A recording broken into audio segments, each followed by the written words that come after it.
तो हेलो दोस्तों, आप सभी लोगों का स्वागत करता हूं आपके अपने यूट्यूब चैनल सक्सेस ट्यूशन सी के सर में। और मैं हूं चंद्रफुल सर।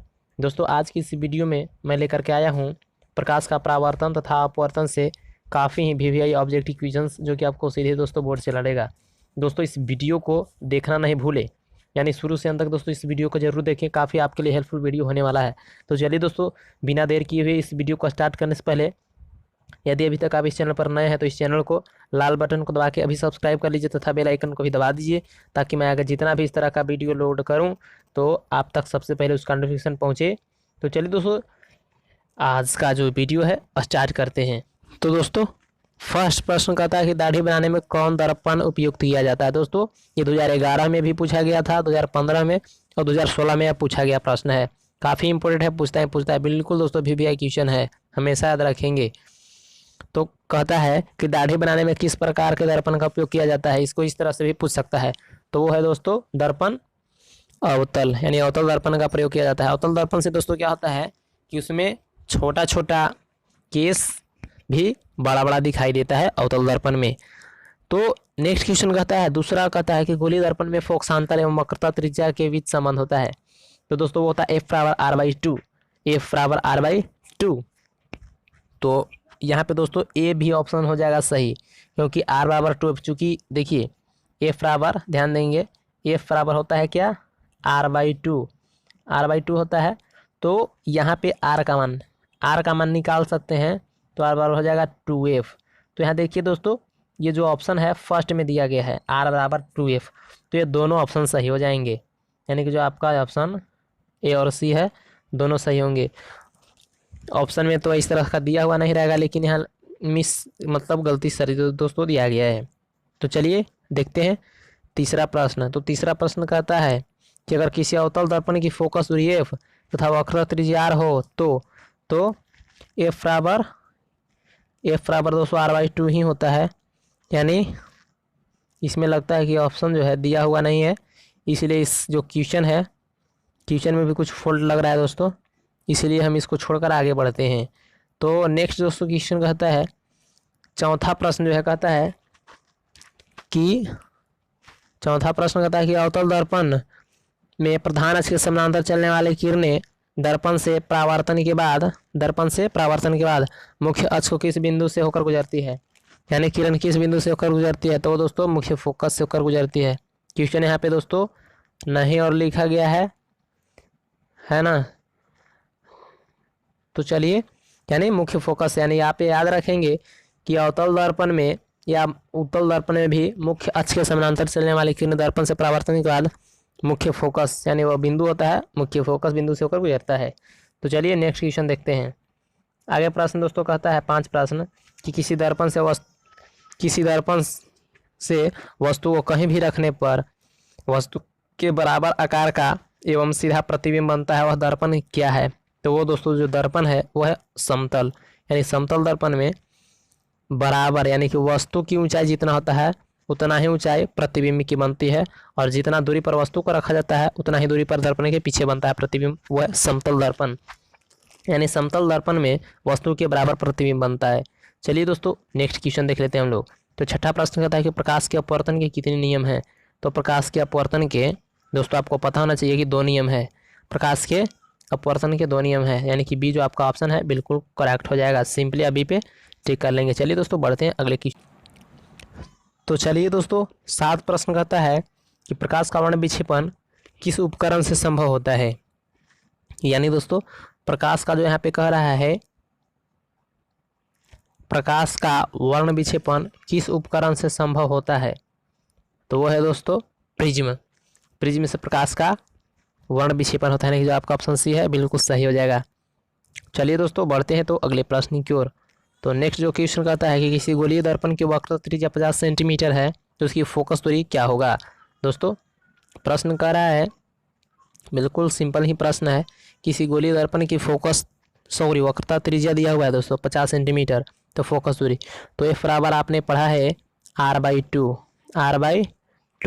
तो दोस्तों एफ का मान पूछ रहा है और आर का मान दिया हुआ है 50, यानी 50/2 कर देंगे, कट जाएगा 25 बार में, यानी 25 इसका जो है बिल्कुल सही आंसर हो जाएगा। यानी आपका जो ऑप्शन सी है बिल्कुल सही हो जाएगा, बिल्कुल सी पे टिक कर लेंगे। चलिए दोस्तों, तो बढ़ते हैं अगले क्वेश्चन की ओर। तो नेक्स्ट प्रश्न कह रहा है कि 1 मीटर फोकस दूरी वाले लेंस की क्षमता होगी, यानी 1 मीटर फोकस दूरी वाले उत्तल लेंस की क्षमता कह रहा है दोस्तों। तो दोस्तों आप जानते होंगे कि क्षमता को हम लोग पी से सूचित करते हैं और पी बराबर होता है 1/f। तो 1/f होता है, तो ध्यान देंगे 1/f, तो फोकस दूरी होता है, तो फोकस दूरी दिया है 1 मीटर, तो 1/1 बराबर 1 डायोप्टर। चूँकि हम लोग क्षमता को यानी लेंस की क्षमता को डायोप्टर में मापते हैं, यानी कि क्षमता जो है 1 डायोप्टर निकल जाएगा, और वो भी प्लस में है, क्योंकि उत्तल लेंस की जो क्षमता होती है धनात्मक होती है। तो हमेशा इन्हीं का ऑप्शन जो है दोस्तों बी बिल्कुल सही हो जाएगा, 1 डायोप्टर। तो चलिए दोस्तों, 10 प्रश्न कहता है कि किसी उत्तल लेंस की फोकस दूरी हमेशा होती है। तो दोस्तों उत्तल लेंस की जो फोकस दूरी होती है हमेशा धनात्मक होती है, यानी कि जो आपका ऑप्शन जो है ये जो है दोस्तों बिल्कुल सही हो जाएगा। सिंपली आप ए पे टिक कर लेंगे, यानी किसी उत्तल लेंस की फोकस दूरी हमेशा होती है तो धनात्मक। तो चलिए बढ़ते हैं नेक्स्ट प्रश्न की ओर।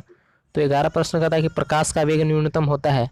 प्रकाश का वेग न्यूनतम होता है तो दोस्तों कांच में दोस्तों जी क्या होता है, प्रकाश का वेग न्यूनतम होता है कांच। सिंपली आप डी पे टिक कर लेंगे। चलिए दोस्तों, तो 12 प्रश्न कहता है कि निम्न में से कौन सा पदार्थ लेंस बनाने के लिए उपयुक्त नहीं किया जा सकता है। दोस्तों ये पूछा गया 2012 का प्रश्न है, ये दोस्तों 2012 में पूछा गया प्रश्न है।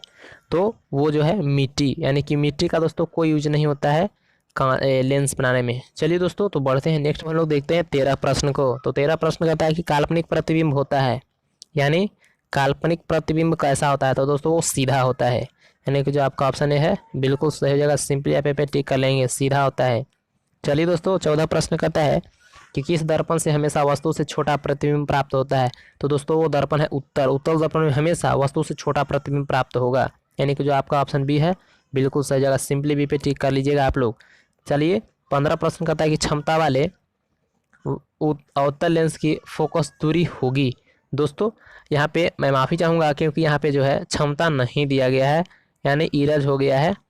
तो चलिए, अगर दोस्तों इसको आपको ज्ञात करने के लिए मैं बता देता हूँ नियम, यानी क्षमता दिया हुआ है दोस्तों, यानी क्षमता हमेशा मीटर में होता है दोस्तों, यानी मीटर में अगर दिया हुआ रहता है फोकस दूरी, मीटर में दोस्तों दिया हुआ रहता है फोकस दूरी, तब हम लोग निकालते हैं क्षमता। तो देखिए यहाँ पे दिया हुआ है कि अवतल लेंस, जैसे मान लिया जाए दोस्तों, मैं एक उदाहरण लेके आपको बताता हूँ कि जैसे मान लिया जाए कि आपको दे देगा कि 100 है क्षमता, क्या है अवतल लेंस का जो क्षमता है 100 डायोप्टर है। तो कहेगा कि इसकी फोकस दूरी क्या होगा, यानी P बराबर दे दिया दोस्तों 100 डायोप्टर, यानी लेंस की क्षमता दे दिया गया है। तो हम लोग जानते हैं P बराबर क्या 1/f। तो फोकस दूरी पूछ रहा है, तो फोकस दूरी इस फार्मूला पर हम बैठाएंगे, इस फार्मूला पर। तो देखिए क्या होगा से, जब हम लोग इस फार्मूला पर बैठा देंगे तो P बराबर क्या हो जाता है 1/f। तो 1/f होगा दोस्तों। तो P कितना दिया हुआ था 100, तो 100 लिख देंगे, लेकिन ये मीटर में है, याद रखेंगे आप। तो 1/f। एक काम दोस्तों, अब हम लोग क्रॉस गुना कर देंगे बटा 1 करके, तो क्या हो जाएगा, ध्यान दीजिए, ये हो जाएगा f बराबर क्या मिलेगा हमको, यानी फोकस दूरी ही पूछ रहा था ना, तो f बराबर हमें मिलेगा, तो f बराबर मिलेगा 1/100। तो दोस्तों ये मीटर में मिला हमें, लेकिन ज्ञात करना है सेंटीमीटर में, और सेंटीमीटर में ही देता है। तो सेंटीमीटर में ज्ञात करने के लिए 1/100 और मीटर को बदल देंगे, सेंटीमीटर में 100 से गुना कर देंगे, 100 कट जाएगा, यानी 1 आ जाएगा दोस्तों 1 सेंटीमीटर, यानी कि जो दोस्तों आपका 1 सेंटीमीटर हो जाएगा फोकस दूरी। तो चलिए दोस्तों, मैं उम्मीद करता हूँ कि आप समझ गए होंगे, और इस तरह का यदि प्रश्न आता है तो आप उससे आसानी के साथ हल कर लेंगे। तो चलिए दोस्तों, अब हम लोग देखते हैं नेक्स्ट प्रश्न। और नेक्स्ट प्रश्न देखिए दोस्तों क्या कह रहा है कि किसी उत्तल लेंस का फोकसांतर 50 सेंटीमीटर है तो उसकी क्षमता क्या होगी। दोस्तों बहुत अच्छा प्रश्न आ गया दोस्तों, अभी हम लोग जिसकी बात कर रहे थे वही प्रश्न आ गया। तो कहता है कि किसी उत्तल लेंस का फोकस दूरी 50 सेंटीमीटर है, फोकसांतर क्या है 50 सेंटीमीटर, यानी कि दोस्तों एफ दिया हुआ है 50 सेंटीमीटर, 50 सेंटीमीटर दोस्तों दिया हुआ है। 50 सेंटीमीटर दिया हुआ है ना, सेंटीमीटर में। लेकिन हम लोग क्षमता को ज्ञात करते हैं मीटर में, पहले फोकस दूरी को मीटर में चेंज करते हैं। तो देखिए जब हम लोग इसको दोस्तों मीटर में चेंज करेंगे तो सेंटीमीटर में दिया तो मीटर में चेंज करने के लिए 100 से भाग कर देते हैं। तो देखिए 1 0 से 0 कट जाएगा, 5 दूना 10, यानी दोस्तों 1/2 मीटर, यानी कि फोकस दूरी कितना गया 1/2 मीटर। तो P बराबर आप लोग जानते हैं क्षमता बराबर 1/f दोस्तों, 1 और f का मान देखिए तो 1/2 है। अब 2 को हम लोग ऊपर ले जाएंगे तो केवल 2 और हो जाएगा डायोप्टर, यानी कि दोस्तों आपका जो ऑप्शन है 2 डायोप्टर होगा। और लेंस के अनुसार प्लस हुआ कि माइनस, तो यहाँ उत्तर लेंस दिया हुआ है, इसलिए उत्तर लेंस का जो क्षमता होता है धनात्मक होता है, यानी कि जो आपका ऑप्शन डी है बिल्कुल सही हो जाएगा। सिंपली दोस्तों आप डी पे टिक कर लेंगे। तो चलिए दोस्तों मैं उम्मीद कर रहा हूँ कि आपको समझ में आ रहा होगा। चलिए 17 प्रश्न कहता है कि किस दर्पण से वस्तु का बड़ा प्रतिबिंब बनता है। बिल्कुल भी क्वेश्चन है दोस्तों, 2011 में पूछा भी गया है।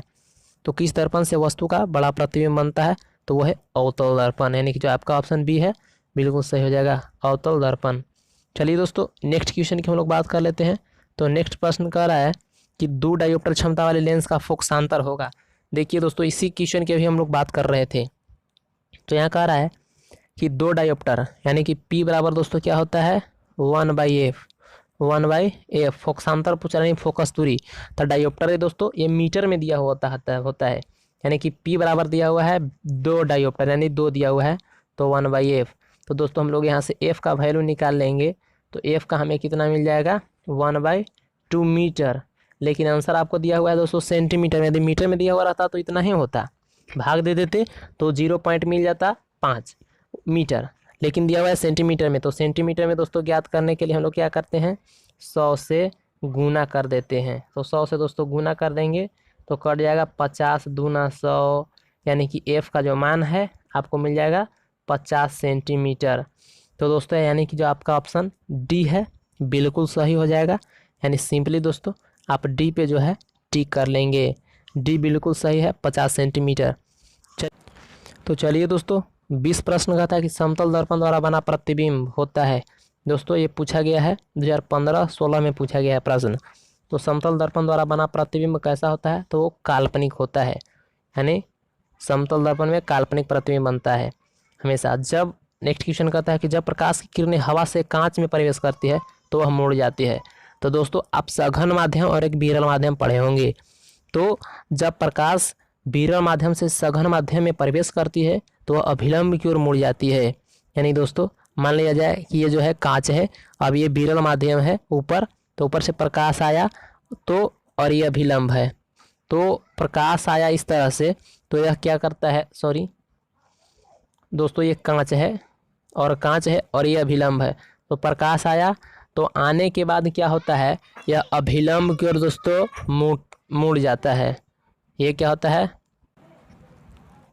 तो चलिए दोस्तों यानी कि यहाँ पर जो हो जाएगा ये क्या कह रहा था दोस्तों, हाँ जब प्रकाश की किरणें हवा से कांच में प्रवेश करती है तो वह मुड़ जाती है, तो वह दोस्तों अभिलंब की ओर मुड़ जाती है।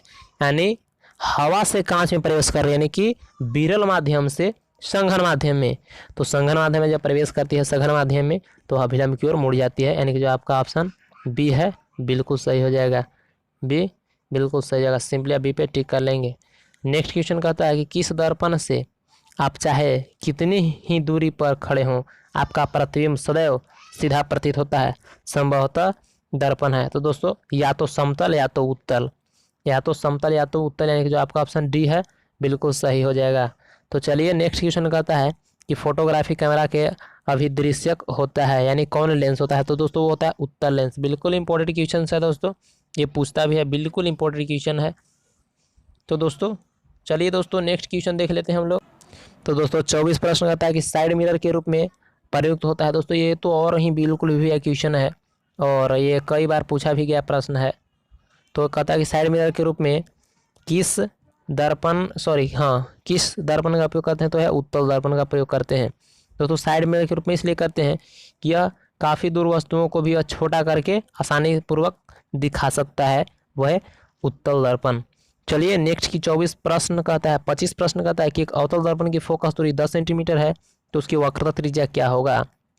दोस्तों आप रिलेशन जानते हैं, मुख्य फोकस और वक्रता त्रिज्या में। तो F बराबर होता है r/2। तो R पूछ रहा है यानी कि वक्रता त्रिज्या, तो F का मान दिया हुआ है 10 और दोस्तों r/2 हो जाएगा।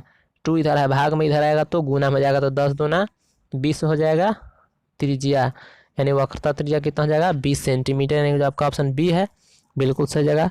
सिंपली आप बी पे टिक कर लेंगे। तो चलिए 26 प्रश्न कहता है कि किसी माध्यम के अपवर्तनांक म्यू का मान होता है, तो दोस्तों ये होता है साइन आई बटा साइन आर, साइन आई बटा साइन आर, यानी कि जो आपका ऑप्शन बी है बिल्कुल राइट हो जाएगा। यह पूछा गया है 2011 में और 15 में यह दोस्तों पूछा गया प्रश्न है, इंपॉर्टेंट क्वेश्चन है।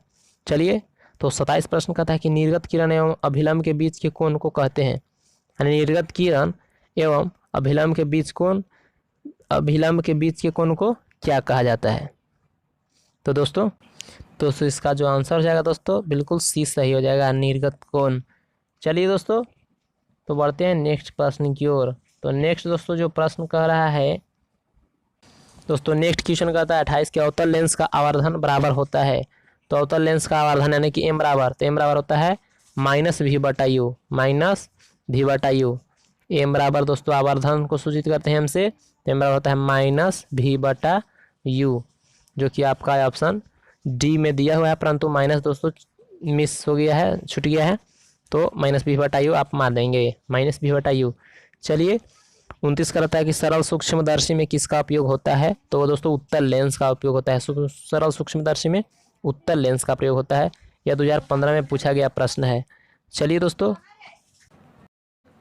तो दोस्तों देखिए यहाँ पे 30 प्रश्न कहता है कि किस लेंस के द्वारा सिर्फ काल्पनिक प्रतिबिंब बनता है। 2016 में पूछा गया प्रश्न है, तो वो है उत्तल लेंस, यानी दोस्तों उत्तल लेंस के द्वारा केवल और केवल काल्पनिक प्रतिबिंब ही बनता है। तो चलिए 31 प्रश्न कहता है कि एक उत्तल लेंस होता है, यानी एक उत्तल लेंस क्या होता है दोस्तों, ये होता है किनारों की अपेक्षा बीच में मोटा होता है, किनारों की अपेक्षा बीच में मोटा होता है, यानी कि जो आपका ऑप्शन सी है बिल्कुल सही हो जाएगा। सिंपली आप सी पे टिक कर लेंगे, किनारों की अपेक्षा बीच में क्या होता है दोस्तों मोटा होता है, और अवतल लेंस बीच की अपेक्षा किनारों में मोटा होता है, यानी कि इसका सीधा अपोजिट होता है, विपरीत होता है। तो दोस्तों 32 प्रश्न कहता है कि किसी बिंब का वास्तविक तथा समान साइज का प्रतिबिंब प्राप्त करने के लिए बिंब को उत्तल लेंस के सामने कहाँ रखें। दोस्तों उत्तल लेंस के सामने दोस्तों पूछा गया है, दोस्तों ये 2012 में प्रश्न पूछा गया है। तो दोस्तों हम लोग फोकस दूरी के दोगुनी दूरी पर रखेंगे तो बिंब का वास्तविक तथा समान साइज का प्रतिबिंब प्राप्त होगा, यानी कि दोस्तों आपका जो ऑप्शन बी है बिल्कुल सही हो जाएगा। तो चलिए आज का जो दोस्तों 33 प्रश्न है, 33 प्रश्न दोस्तों कह रहा है, यानी कि जो कि आज का जो लास्ट भी क्वेश्चन है, तो किसी कहता है कि किसी बिंब का अवतल दर्पण द्वारा बना प्रतिबिंब आभासी, सीधा तथा बिंब से बड़ा पाया गया वस्तु की स्थिति कहाँ होनी चाहिए। बिल्कुल दोस्तों बिल्कुल VVI क्वेश्चन है और ये पूछा गया भी प्रश्न है। तो किसी बिंब का अवतल दर्पण द्वारा बना प्रतिबिंब आभासी, सीधा तथा बिंब से बड़ा पाया गया तो वस्तु की स्थिति कहाँ होनी चाहिए। तो दोस्तों वह जो स्थिति है आपको मैं बता दूं कि दर्पण के ध्रुव तथा मुख्य फोकस के बीच होना चाहिए, यानी कि दर्पण के ध्रुव और मुख्य फोकस के बीच, यानी कि जो आपका ऑप्शन बिल्कुल डी है बिल्कुल सही हो जाएगा।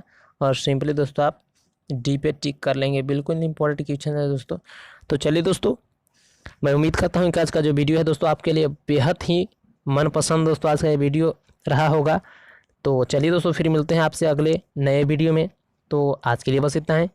जय हिंद, वंदे मातरम।